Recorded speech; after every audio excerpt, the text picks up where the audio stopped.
On est à Vieilleville-sous-les-Côtes. Nous avons décidé de construire un observatoire il y a quelques années, de 87 à 97. On a mis 10 ans à le construire. Et on s'est mis à rêver, moi et Marie-Hélène. Marie-Hélène, c'est ma femme. On était à l'endroit exact de l'observatoire.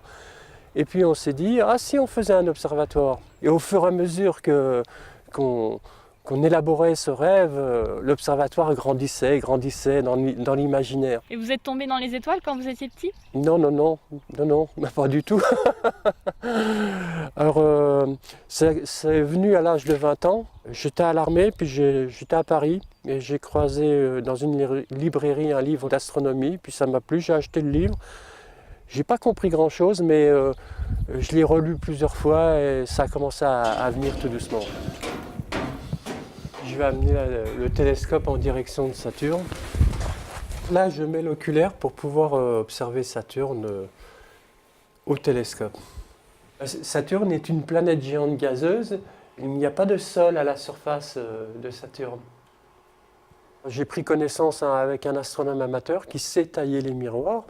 Donc je lui ai demandé de construire le miroir du télescope, puis après j'ai construit le restant du télescope. Toute la quantité de lumière qui arrive sur le miroir va en direction du petit miroir, puis après est projetée sur le côté.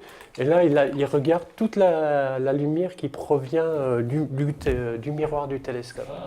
On est dans une période du printemps où il y a beaucoup de galaxies à observer, mais c'est des objets très diffus, difficiles à observer.